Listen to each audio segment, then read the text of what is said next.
Bismillahirrahmanirrahim. Assalamualaikum warahmatullahi wabarakatuh.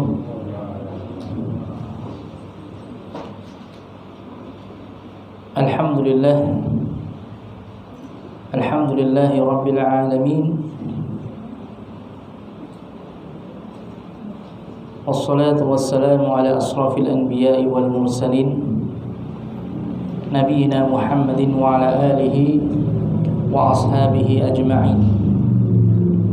Asyhadu an la ilaha illallah wahdahu la syarika lah wa asyhadu anna Muhammadan abduhu wa rasuluhu la nabiyya ba'dah. Amma ba'd. Jamaah sekalian yang saya hormati dan saya muliakan, rahimani wa rahimakumullah.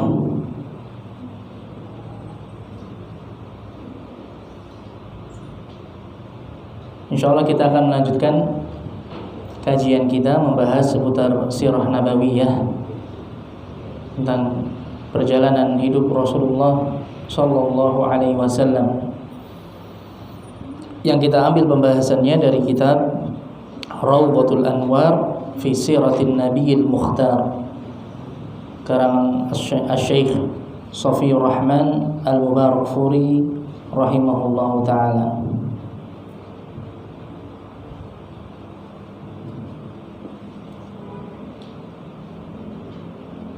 Kita akan masuk pada pembahasan fase ar-radha', fase persusuan Rasulullah Sallallahu Alaihi Wasallam.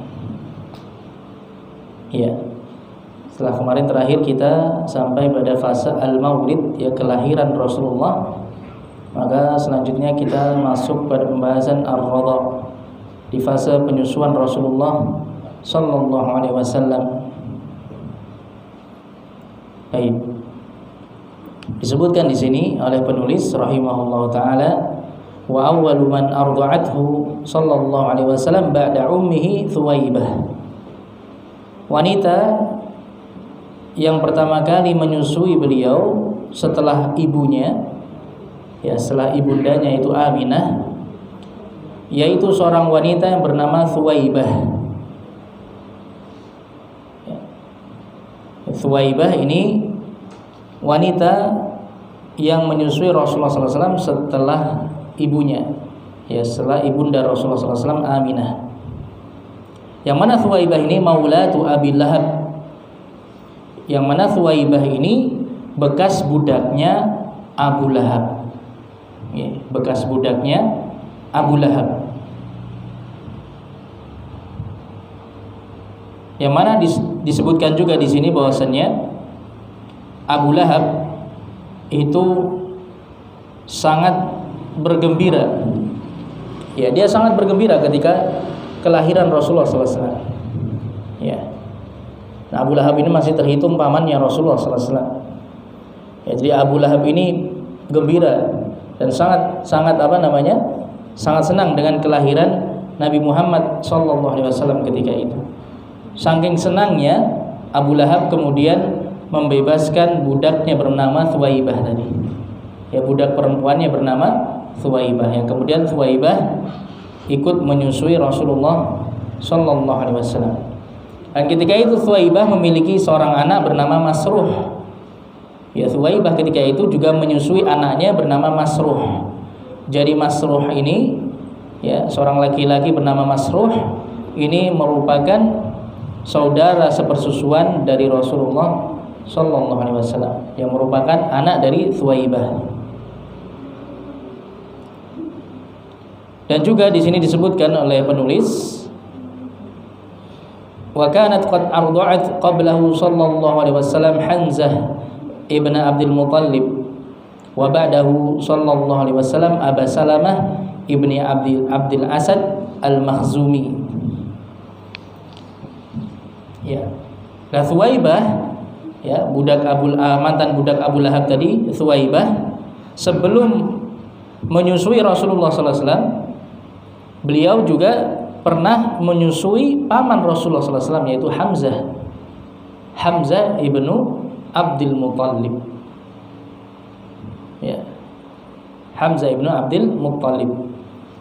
Jadi Hamzah di sini selain paman Rasulullah sallallahu alaihi wasallam, beliau juga saudara sepersusuan Rasulullah.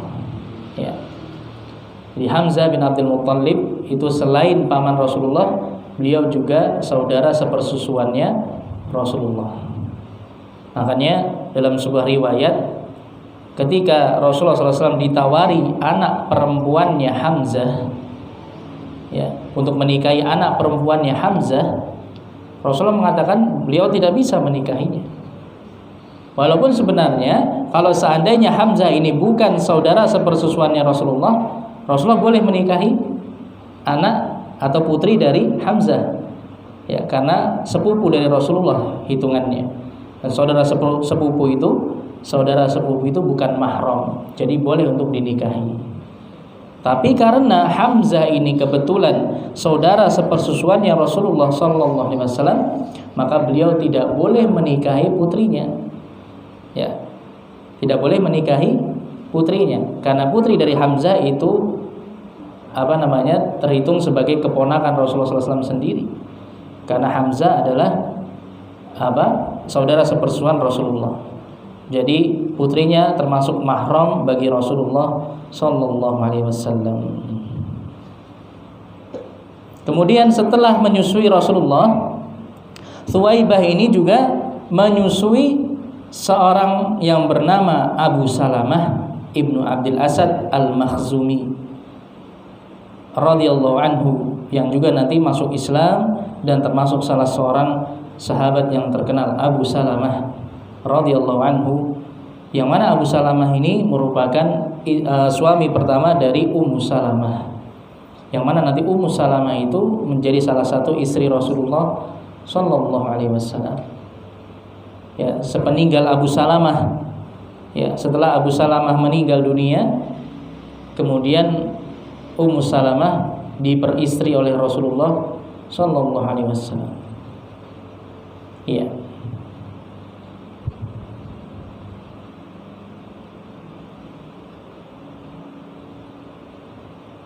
Dan juga terkait dengan pernikahan Rasulullah SAW dengan Ummu Salamah. Ya, ketika Ummu Salamah itu memiliki seorang anak perempuan juga, memiliki anak perempuan yang kemudian juga ditawarkan kepada Rasulullah SAW untuk dinikahi.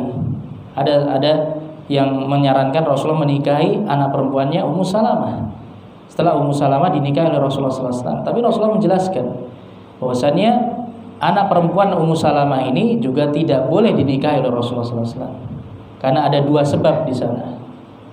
Ya, ada dua sebab. Sebab yang pertama karena itu dilihat dan ditinjau dari Ummu Salamah bahwasannya Ummu Salamah ini sudah dinikahi oleh Rasulullah SAW dan sudah dikumpuli oleh Rasulullah, sehingga anak dari Ummu Salamah ini menjadi mahram bagi Rasulullah. Ya. Kemudian ditinjau dari Abu Salamah, karena ini kan anak perempuan Ummu Salamah ini berasal dari Abu Salamah, dari suami sebelumnya. Ditinjau dari Abu Salamah bahwasanya Abu Salamah merupakan saudara sepersusuan Rasulullah. Jadi putranya atau anak dari Abu Salamah juga, atau putrinya, putri dari Abu Salamah ini juga tidak boleh dinikahi oleh Rasulullah sallallahu alaihi wasallam. Jadi terkumpul dua sebab yang menyebabkan Rasulullah SAW tidak bisa menikahi putri dari Abu Salamah dan Ummu Salamah. Fahum ikhwatuhu sallallahu alaihi wasallam minar radha'ah. Maka ketiga laki-laki ini merupakan saudara-saudara sepersusuan Rasulullah SAW dari Thuwaibah. Yang pertama dari Masruh, ya, anak dari Thuwaibah. Kemudian yang kedua Hamzah ibn Abdul Muttalib, paman Rasulullah SAW yang menyusu kepada Thuwaibah sebelum Rasulullah menyusu kepada Thuwaibah. Kemudian yang ketiga Abu Salamah yang juga menyusu kepada Thuwaibah setelah Thuwaibah menyusui Rasulullah sallallahu alaihi wasallam. Ya, ini masa awal penyusuan Rasulullah sallallahu alaihi wasallam atau masa awal persusuan Rasulullah sallallahu alaihi wasallam. Kemudian berikutnya terkait dengan fase berikutnya, yaitu fase fi Bani Sa'ad. Ya, kehidupan Rasulullah SAW bersama Bani Sa'ad. Ya, kabilah Bani Sa'ad. Baik, disebutkan di sini oleh penulis bahwasannya di antara kebiasaan bangsa Arab dahulu, mereka itu biasa mencarikan ibu persusuan bagi anaknya dari kalangan wanita Arab Badui. Ya.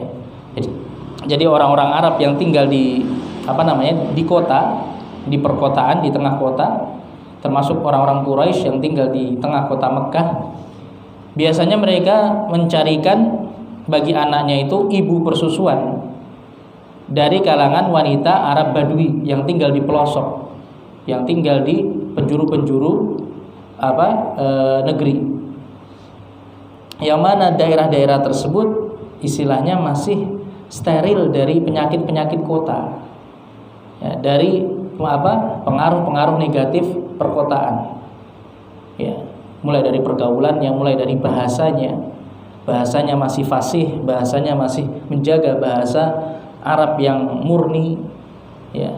Kemudian juga dari pergaulannya terkait juga tentang penyakit-penyakit yang banyak menyebar di perkotaan dan yang lainnya.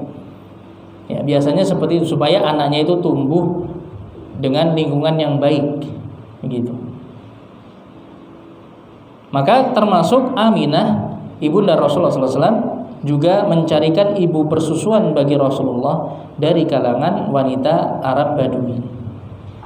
Ya. Yang paling dikhawatirkan yaitu penyakit-penyakit yang banyak menyebar, penyakit-penyakit yang banyak menyebar di kota Mekah. Ya, khawatir nanti putranya tertimpa penyakit tersebut. Dan juga selain itu untuk menjaga lisan anaknya, ya, menjaga bahasa anaknya agar tetap terjaga dengan bahasa Arab yang fasih.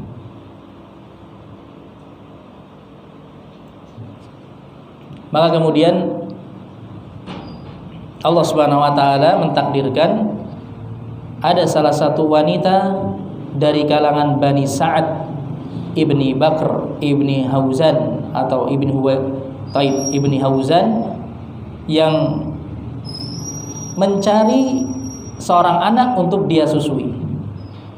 Setelah sebelumnya Aminah ini menawarkan, ibunda Rasulullah SAW menawarkan anaknya yaitu Nabi Muhammad untuk disusui oleh wanita-wanita dari kalangan Arab Badui, dan semua wanita-wanita tersebut menolak, tidak mau menyusui Rasulullah, ya, karena melihat bahwasanya Rasulullah ini anak yatim, ya, seorang anak yang yatim, ya.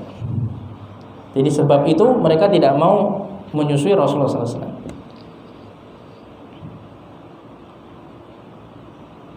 Maka kemudian, ya, ternyata ada salah seorang wanita yang bernama Halimah bintu Abi Dhuwaib yang berasal dari kalangan Bani Sa'ad tadi, itu datang dan setuju untuk menyusui Rasulullah Sallallahu Alaihi Wasallam. Ya, setelah Halimah ini mencari-cari siapa anak yang bisa dia susui, karena biasanya kemudian mereka diberi upah, ya, diberi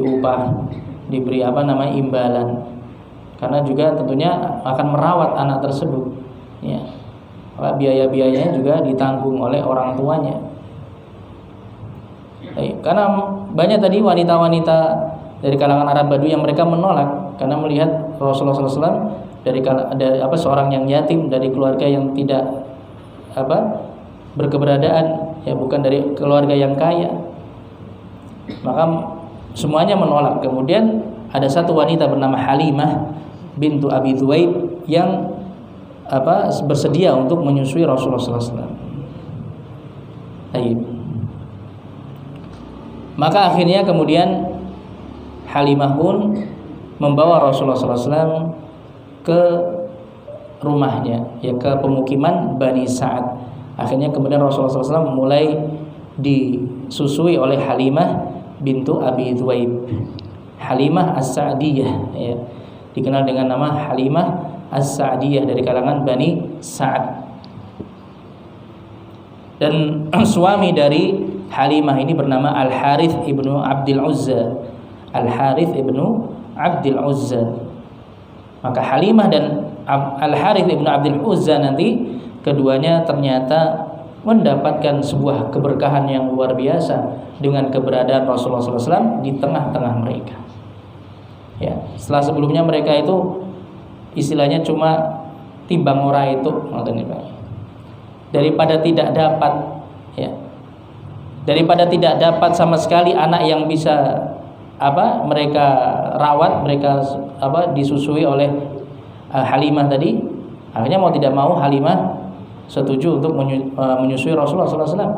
Dan ternyata nanti Halimah dan suaminya mendapatkan keberkahan yang banyak dari keberadaan Rasulullah SAW di keluarga mereka. Hingga akhirnya nanti justru Halimah merasa berat untuk mengembalikan Rasulullah SAW ke ibunya.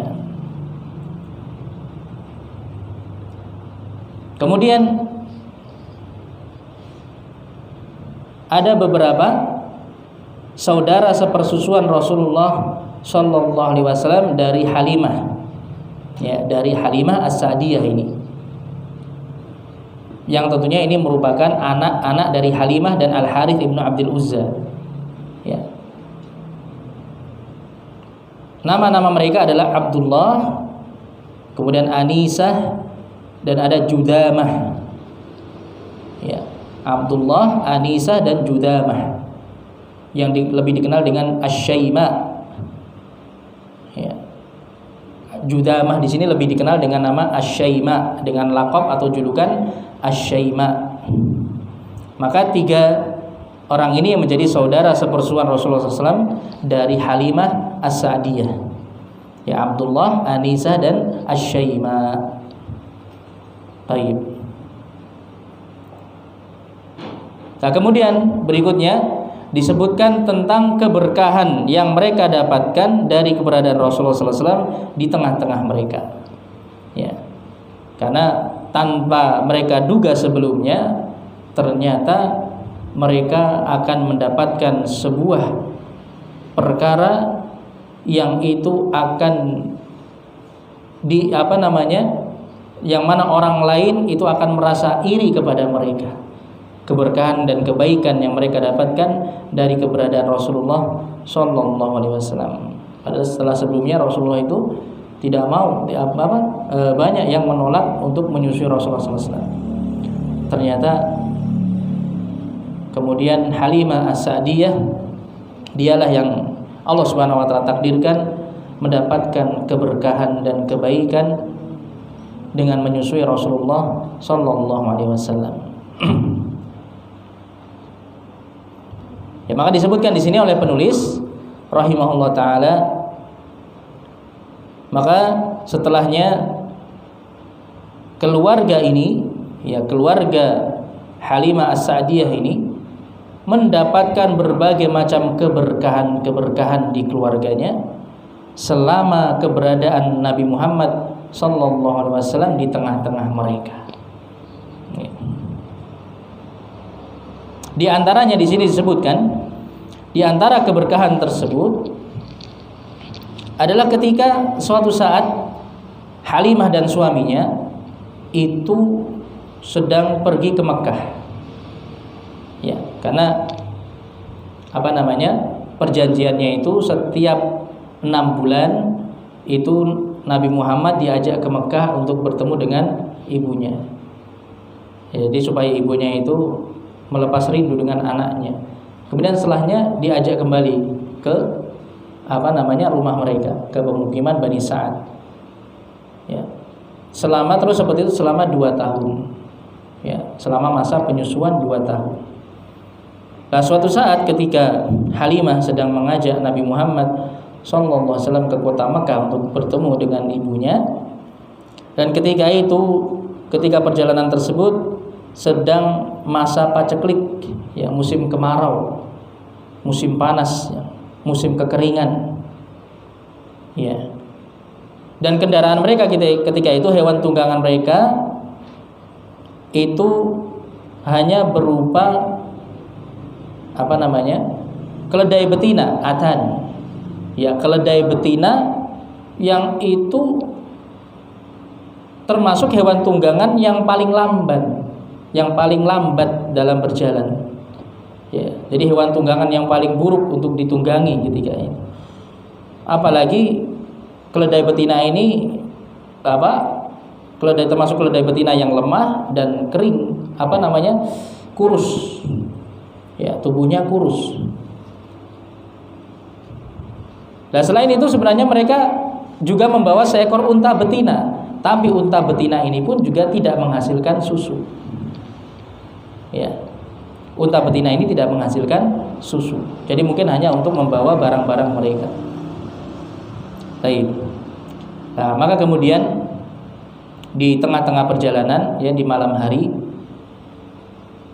ketika itu salah seorang anak mereka menangis, yang masih kecil, ya, menangis kelaparan. Ya, sepanjang malam seperti itu. Akhirnya kemudian keduanya, ya, Halimah dan suaminya tidak bisa tidur sepanjang malam. Ya, karena mendengar tangisan anaknya yang kelaparan. Taib. Kemudian ketika Halimah mengajak Nabi Muhammad sallallahu alaihi wasallam untuk disusui.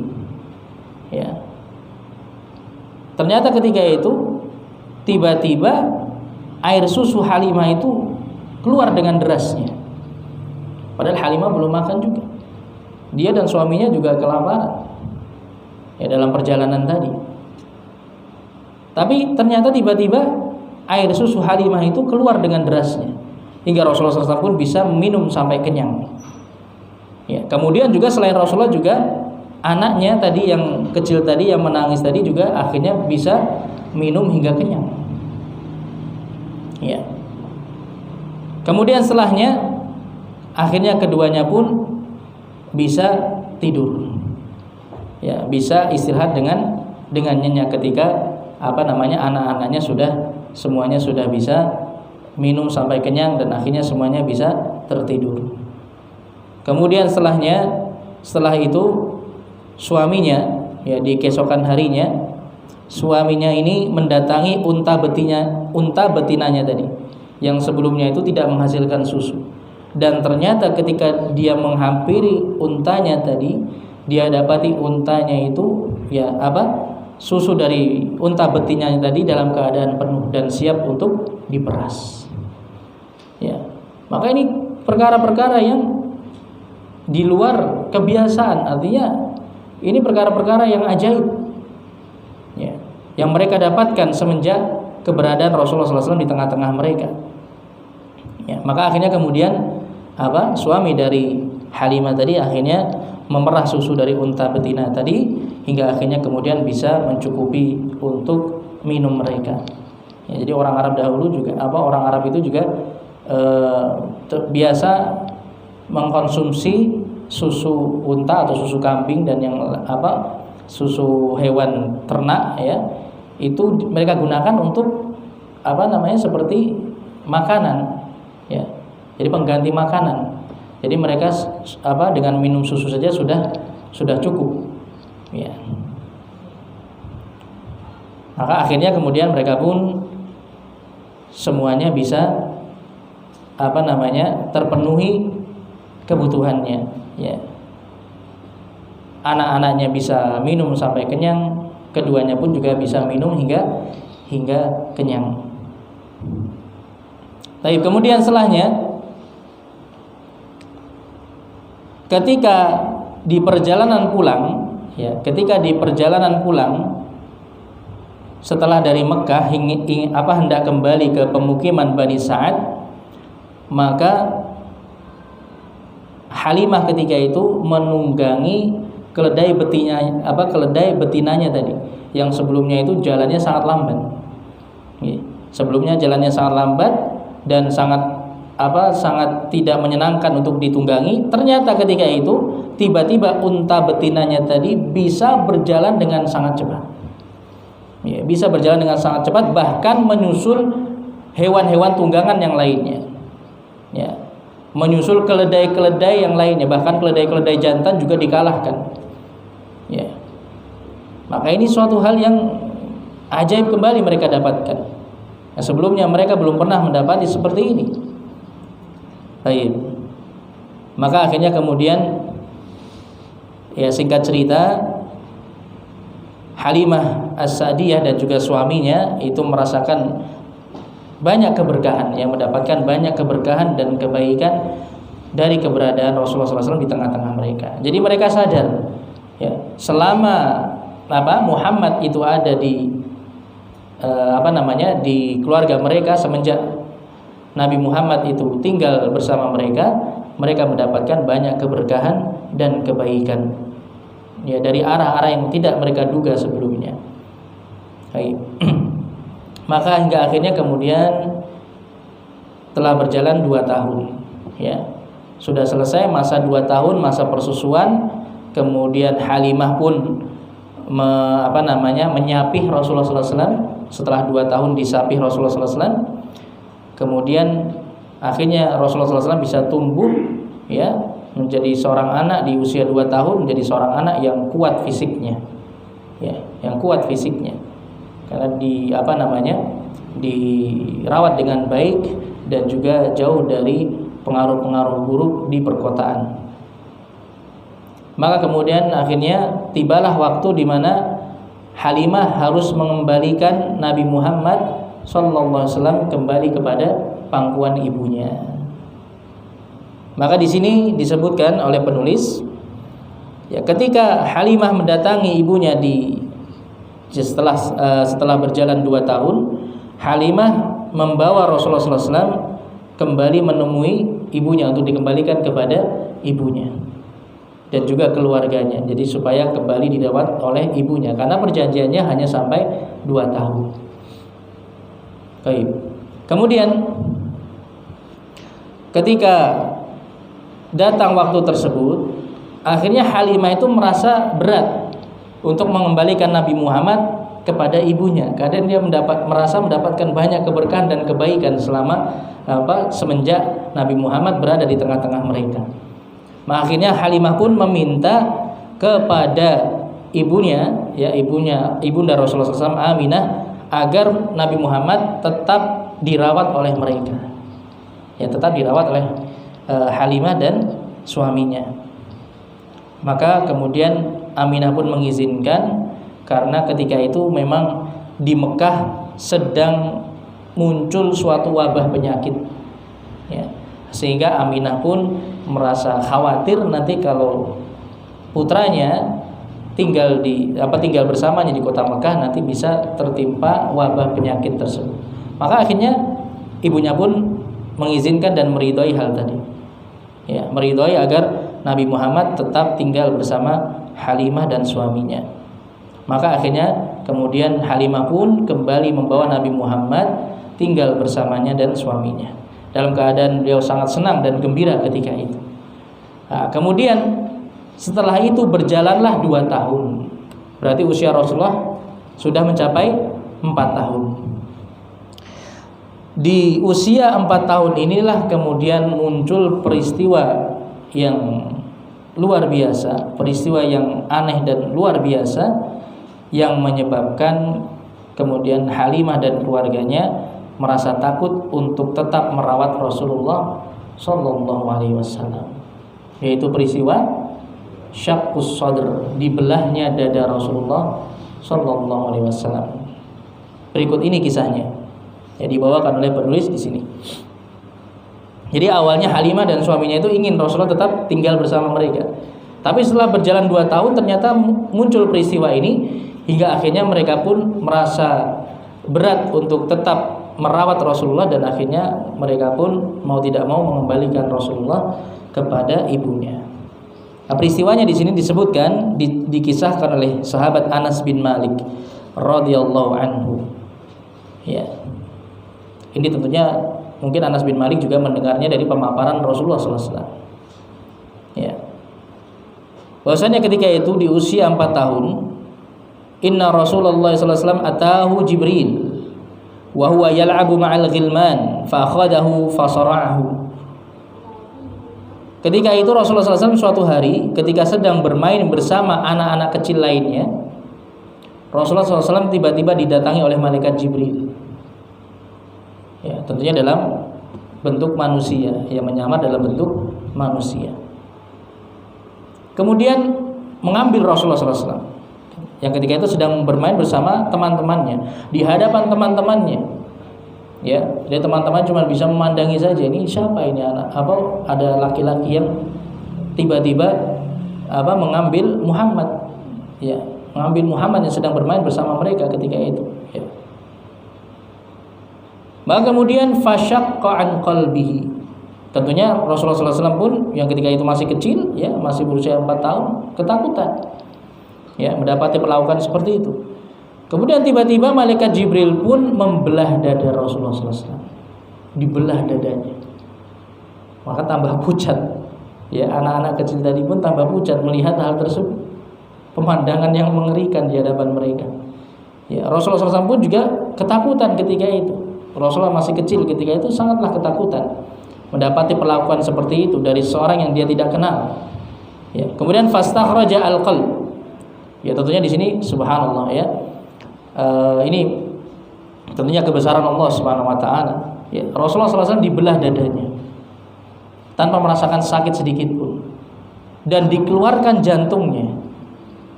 Ya, dikeluarkan jantung Rasulullah SAW. Dan beliau tetap hidup ketika itu, masih hidup dalam keadaan sadar dan hidup. Ya, ini tentunya kebesaran Allah Subhanahu wa taala. Ya. Ini sesuatu yang mengerikan kalau kita saksikan secara langsung ini.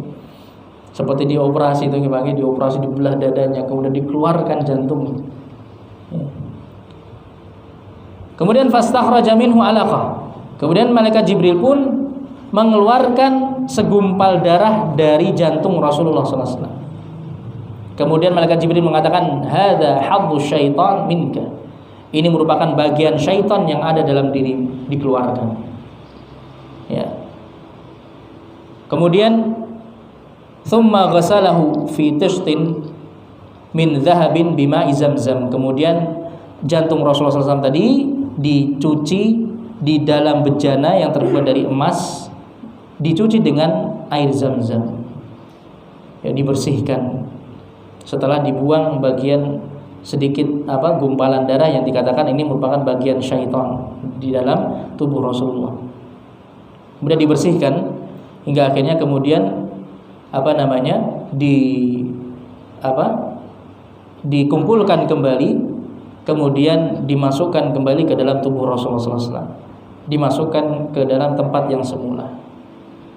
Ya, kemudian ditutuplah kembali dada Rasulullah Sallallahu Alaihi Wasallam.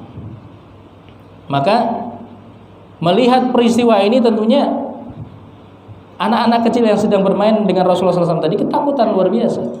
Mereka akhirnya lari, ya, berlarian memanggil ibunya, ya, di antaranya memanggil Halimah, ya, memanggil Halimah, ya, karena mungkin di antaranya ada anak-anaknya Halimah yang juga bermain bersama Rasulullah ketika itu. Akhirnya dipanggil Halimah dan diceritakan tentang peristiwa tadi kepada Halimah. Ya.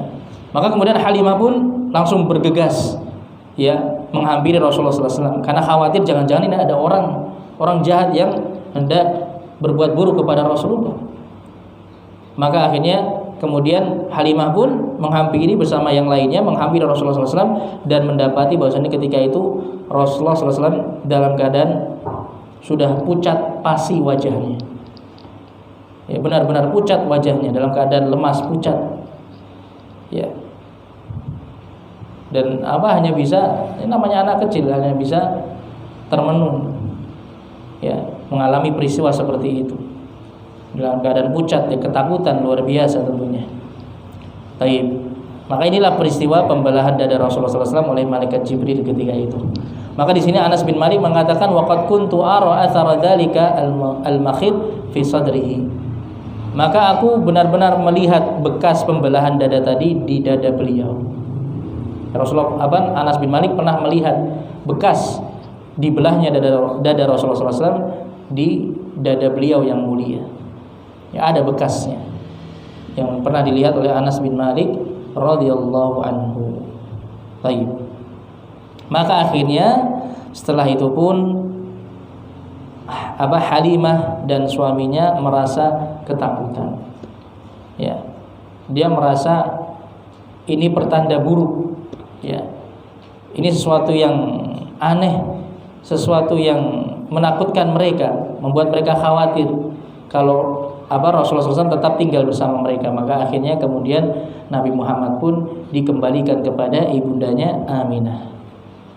Ya, dan sejauh pengetahuan saya ya, yang selama ini pernah saya baca keterangannya, Halimah tidak menceritakan alasannya. Ya, Halimah tidak menceritakan alasannya kepada Aminah, ibunda Rasulullah SAW. Atau dikembalikan begitu saja. Ketika sudah berjalan 2 tahun, ya, setelah masa atau habis masa penyusuan Rasulullah SAW. Jadi ketika itu Rasulullah dalam usia 4 tahun. Taib. Maka akhirnya kemudian Rasulullah SAW pun tinggal kembali bersama ibunda beliau Aminah. Hingga kemudian suatu hari Aminah mengajak Rasulullah SAW safar ke kota Madinah. Jadi di usia 4 tahun, ya, di usia sekitar 4 tahun, Aminah mengajak Rasulullah SAW safar ke kota Madinah untuk mengunjungi makam bapaknya Abdullah yang ada di kota Madinah, dan juga mengunjungi paman-paman Rasulullah SAW dari jalur ibunya, dari kalangan Bani Adi Ibnu Najjar yang ada di kota Madinah. Ini intinya mengunjungi kerabat-kerabatnya di kota Madinah. Taib wa kana ma'aha qaimuha Abdul Muttalib, dan ketika itu keduanya ditemani oleh kakek Rasulullah SAW yaitu Abdul Muttalib. Wa khadimatuha Ummu Aiman, dan juga ditemani oleh pembantu mereka yaitu Ummu Aiman. Maka kemudian mereka tinggal di kota Madinah selama sebulan. Setelah itu mereka pun kembali ke kota Makkah. Nah, di tengah perjalanan menuju kota Makkah, ya, di tengah perjalanan pulang ke kota Makkah, Aminah pun jatuh sakit. Ya, ibunda Rasulullah Aminah jatuh sakit. Hingga semakin parah sakitnya, akhirnya Aminah pun wafat di daerah bernama Al-Abwa. Yang kita kenal daerah bernama Al-Abwa. Di sanalah makam ibunda Rasulullah SAW Aminah, yang terletak antara kota Madinah dan kota Mekkah. Kemudian Aminah pun dikebumikan di sana. Taib. Kemudian jamaah sekalian rahimani wa rahimakumullah, tentunya ini perkara yang berat yang menimpa Rasulullah SAW ketika itu, ya, masih berusia sangat kecil, ya, ketika beliau lahir dalam keadaan yatim, ya, bapaknya sudah meninggal. Kemudian di usia masih sekitar 4 tahun ibunya kembali meninggal.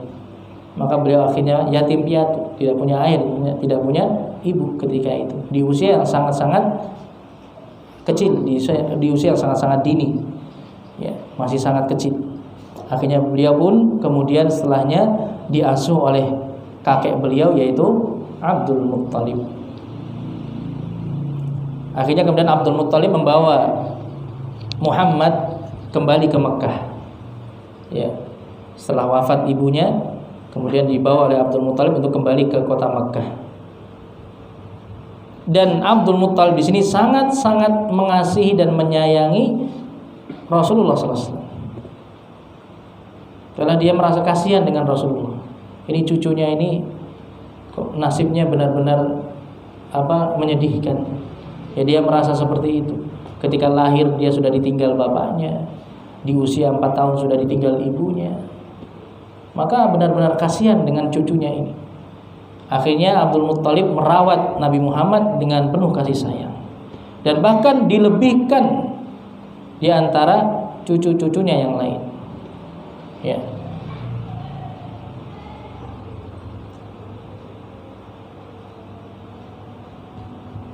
Taib, kemudian singkat cerita, setelah berjalan 2 tahun hidup bersama kakeknya Abdul Muttalib, akhirnya kemudian kakeknya pun wafat. Ya, kakeknya pun wafat di usia Rasulullah SAW ketika itu. Sebentar.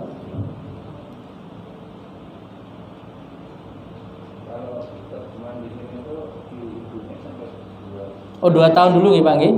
Ya, jadi tadi dibawa ke kota Madinah bersama ibunya tadi di usia 6 tahun ya. Di usia 6 tahun. Ya, benar. Jadi tadi kan dikembalikan oleh Halimah usia 4 tahun. Kemudian setelah itu hidup bersama Aminah kembali selama 2 tahun, kemudian diajak safar ke Madinah, kemudian sepulang dari Madinah ibunya meninggal dunia, berarti dalam usia 6 tahun ya. Rasulullah SAW dalam usia sekitar 6 tahun ya, saya ralat afwan, dalam usia sekitar 6 tahun. Kemudian tinggal bersama kakeknya Abdul Muttalib selama 2 tahun. Maka ketika kakeknya Abdul Muttalib meninggal dunia, maka umur Rasulullah SAW ketika itu sekitar 8 tahun. Ya, disebutkan di sini 8 tahun lebih 2 bulan. Ya. Jadi sekitar umur 8 tahun ditinggal oleh kakeknya Abdul Muttalib. Kemudian Rasulullah SAW akhirnya diasuh oleh siapa? Paman beliau, yaitu Abu Thalib. Ya, paman beliau yaitu Abu Thalib yang merupakan saudara kandung dari Abdullah, dari bapak beliau Abdullah. Baik. Maka akhirnya kemudian Rasulullah SAW pun juga mendapatkan kasih sayang yang luar biasa dari Abu Thalib, yang mana pamannya ini benar-benar mengasihi dan menyayangi keponakannya Muhammad ibnu Abdullah sallallahu alaihi wasallam. Padahal ketika itu Abu Thalib termasuk seorang yang tidak termasuk orang yang kaya, bahkan termasuk orang yang miskin. Ya, hartanya sedikit, tapi di usia yang sangat muda, ya, dimulai dari usia 8 tahun, Rasulullah SAW mampu hidup dengan kesederhanaan bersama dengan pamannya Abu Thalib. Dan Nabi Muhammad benar-benar menerima apapun keadaannya. Jadi beliau itu benar-benar seorang seorang manusia yang sudah benar-benar diberikan keutamaan oleh Allah Subhanahu wa taala. Semenjak kecil beliau itu sudah biasa hidup qanaah. Ya, biasa hidup dengan qanaah. Dan sebenarnya kehidupan beliau semenjak kecil itu penuh dengan perjuangan luar biasa. Ya, inilah sisi lain dari kehidupan Rasulullah sallallahu alaihi wasallam. Ya, maka kalau kita renungi bagaimana masa kecil Rasulullah SAW, kita lihat bagaimana masa kecil beliau penuh dengan apa? Kesedihan, ujian, cobaan, ya, perjuangan.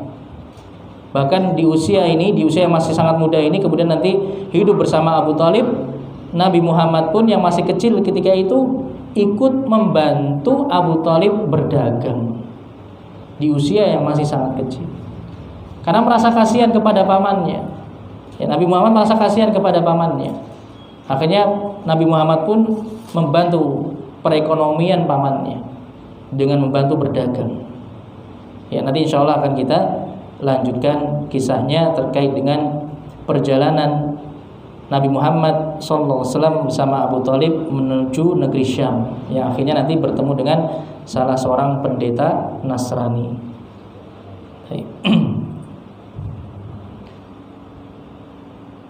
Ini jamaah sekalian rahimani wa rahimakumullah. Ya. Ini diantara kisah kehidupan Rasulullah SAW di masa kecil, ya, mulai dari di masa-masa persusuan beliau hingga kemudian beliau menginjak usia sekitar 8 tahun. Dan kalau kita lihat tadi bagaimana kehidupan beliau semenjak kecil itu penuh dengan kesedihan, Ya, artinya penuh dengan hal-hal yang membuat orang-orang itu merasa kasihan kepada beliau. Kisah kehidupan yang menyedihkan bagi seorang anak kecil, bisa kita katakan seperti itu. Tapi di balik semua itu, Allah Subhanahu wa taala sedang mempersiapkan jiwa Rasulullah SAW terbentuk dengan banyak sekali tempaan, ujian, cobaan semenjak beliau kecil. Hingga akhirnya beliau tumbuh dewasa menjadi seorang laki-laki yang benar-benar bermental baja, memiliki jiwa yang luar biasa. Ya, inilah sisi lain dari kehidupan Rasulullah Sallallahu Alaihi Wasallam. Saya pernah membaca sebuah buku yang berjudul Muhammad Sang Yatim, ya, ditulis oleh salah seorang ahli sejarah dari negeri Mesir. Ya, ini subhanallah menceritakan kisah kehidupan Nabi Muhammad dari sisi lain, dari lebih memfokuskan sisi-sisi kemanusiaan Rasulullah SAW. Itu kalau dibaca subhanallah, itu benar-benar membuat kita menitikkan air mata, membaca kisah-kisah perjalanan hidup Rasulullah Sallallahu Alaihi Wasallam. Ya. Itu jamaah sekalian rahimani wa rahimakumullah. Insyaallah akan kita lanjutkan nanti pada kesempatan berikutnya. Mudah-mudahan apa yang kita pelajari bisa bermanfaat bagi kita semua, dan semoga Allah Subhanahu wa taala berikan taufiknya kepada kita semua agar kita bisa terus istiqamah untuk mempelajari ilmu agama. Alhamdulillahirabbil alamin, wa sallallahu wasallam ala nabiyyina Muhammadin wa ala alihi wa ashabihi ajma'in. Subhanakallahumma bihamdik asyhadu an la ilaha illa anta astaghfiruka wa atubu ilaik. Wassalamualaikum warahmatullahi wabarakatuh.